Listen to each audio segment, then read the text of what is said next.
بسم الله الرحمن الرحيم. قال الله تعالى في القرآن المجيد: وأقيموا الصلاة وآتوا الزكاة واركعوا مع الراكعين. وروي عن النبي صلى الله عليه وسلم أنه قال: الصلاة عماد الدين، من أقامها فقد أقام الدين ومن هدمها فقد هدم الدين. اسلامی عبادات میں نماز کو ایک بنیادی حیثیت حاصل ہے اور یہ اسلام کا ایک بنیادی ستون ہے۔ پیارے نبی صلی اللہ علیہ وسلم کی حدیث ہے، آپ نے فرمایا کہ الصلاۃ عماد الدین، نماز دین کا ستون ہے۔ من اقامها فقد اقام الدین، جس نے اس ستون کو قائم رکھا تو گویا کہ اس نے پورے دین کو قائم رکھا۔ ومن هدمها فقد هدم الدین، اور جس نے اس ستون کو گرانے کا مطلب یہ کہ نماز نہیں پڑھی، نماز نہیں پڑھ رہا ہے، نماز کی طرف متوجہ نہیں ہے، تو فقد ہدم الدین، تو اس نے گویا کہ پورا دین جو ہے اس کو گرا دیا۔ اللہ رب العزت نے قرآن مجید میں تقریباً 700 دفعہ یا اس سے کچھ مزید جو ہے نماز کا حکم دیا ہے، اور جگہ جگہ اللہ پاک نے قرآن مجید میں فرمایا کہ واقیموا الصلاۃ واقیموا الصلاۃ، نماز قائم کرو، نماز قائم کرو۔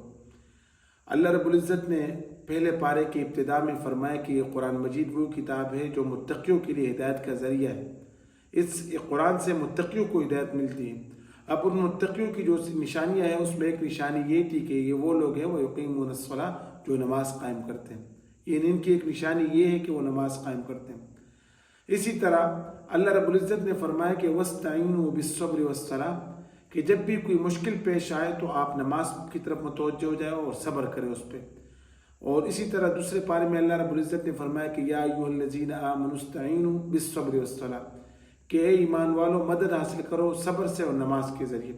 ان اللہ مع الصابرین، بے شک اللہ پاک صبر کرنے والوں کے ساتھ ہے۔ اور یہاں پہلے پارے میں فرمایا کہ وَإِنَّهَا لَكَبِيرَةٌ، کہ مشکل وقت میں صبر کرنا اور مشکل وقت میں نماز کی طرف متوجہ ہونا یہ ایک مشکل کام ہے، الا علی الخاشعین، مگر اللہ سے ڈرنے والوں کے لیے مشکل نہیں ہے۔ پیارے نبی صلی اللہ علیہ وسلم کی عادت مبارکہ تھی کہ جب بھی کوئی مشکل کام پیش آتا تو آپ نماز کی طرف فوراً متوجہ ہوتے، اور نماز کی برکت سے آپ کی وہ پریشانی حل ہو جاتی۔ جب آپ کو یہ خبر ملی کہ آپ کے صاحبزادے حضرت ابراہیم انتقال کر گئے تو آپ حضرت ابراہیم کے پاس آئے اور ان کے سرانے کھڑے ہو کے جو ہے آپ کی آنکھوں سے آنسو مبارک جاری ہوئے، اور آپ نے فرمایا کہ وَإِنَّا بِفِرَاقِكَ يَا إِبْرَاهِيمُ لَمَحْزُونُونَ، اے ابراہیم آج آپ کی جدائی میں ہم غمزدہ ہیں۔ اور اس کے بعد پھر آپ نے نماز پڑھی 2 رکعت اور اللہ پاک سے مدد مانگی۔ اللہ رب العزت نے آپ کو صبر عطا فرمایا۔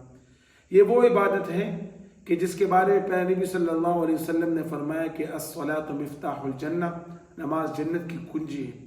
گویا کہ اگر جنت میں داخل ہونا ہے تو جنت کا جو تالا ہے یہ اسی نماز کے ذریعے کھلے گا۔ جنت میں داخل ہونے کی پرمیشن جو آپ کو نماز کے ذریعے حاصل ہوگی۔ اسی طرح پیارے نبی صلی اللہ علیہ وسلم نے فرمایا کہ قرۃ عینی فی الصلاۃ، میری آنکھوں کی ٹھنڈک نماز ہے۔ یہاں تک کہ جب پیارے نبی صلی اللہ علیہ وسلم دنیا سے تشریف لے جا رہے تھے تو اس وقت آپ کے زبان مبارک پہ یہ الفاظ تھے کہ الصلاۃ الصلاۃ الصلاۃ، میری امتیوں نماز پڑھو، نماز پڑھو، نماز پڑھو۔ صحیح۔ اور اللہ پاک نے قرآن مجید میں فرمایا کہ قد افلح المؤمنون، بے شک وہ مومن کامیاب ہیں، الذین هم فی صلاتہم خاشعون، جو نماز کو خشوع خضوع کے ساتھ پڑھتے۔ تو نماز کو خشوع اور خضوع کے ساتھ پڑھنا، اس کو ایسے شخص کو اللہ پاک نے خود کامیاب قرار دیا ہے۔ دنیا میں ہر ایک شخص یہ سمجھتا ہے کہ میں کامیاب ہوں، میری بزنس اچھی چل رہی ہے یا میری زندگی اچھی گزر رہی۔ حقیقی کامیاب وہ ہے جس کو اللہ رب العزت کامیاب قرار دے، اور اللہ پاک نے نماز کو خشوع اور خضوع کے ساتھ پڑھنے والے کو کامیاب قرار دیا۔ نماز کو خشوع خضوع سے پڑھنے کا مطلب یہ ہے کہ نماز کو عاجزی اور توجہ کے ساتھ پڑھنا۔ یہ ایک ایسی عبادت ہے کہ جس کے بارے میں اللہ پاک نے قرآن میں فرمایا کہ حافظوا علی الصلوات، اپنی نمازوں کی حفاظت کرو، والصلاۃ الوسطیٰ، خصوصاً جو بیچ والی نماز کی حفاظت کرو۔ اب بیچ والی نماز سے کون سی نماز مراد ہے؟ محدثین فرماتے ہیں کہ فقہاء اور مفسرین کے اس سے عصر کی نماز مراد ہے، بعض فرماتے ہیں کہ ہر نماز بیچ کی نماز ہے کیونکہ یہ 2 نمازوں کے درمیان ہے۔ اسی طرح قیامت کے دن جو سب سے پہلا سوال ہوگا وہ نماز کے بارے میں ہوگا۔ پیارے نبی صلی اللہ علیہ وسلم نے فرمایا کہ جس کی نمازیں مکمل نکل آئی تو وہ کامیاب ہے، اور جس کی نمازیں نامکمل ہوئی تو وہ ناکام ہے۔ اور نمازوں کی تکمیل جو ہے اس کے بارے میں پہلی کوشش یہ کی جائے گی کہ فرائض کی تکمیل نوافل سے کی جائے گی، کہ کسی طرح یہ بندہ جو ہے خسارے سے بچ جائے۔ لیکن اگر اس کے باوجود پھر بھی نمازیں کم آئی تو پھر جو ہے نقصان اٹھانا ہوگا۔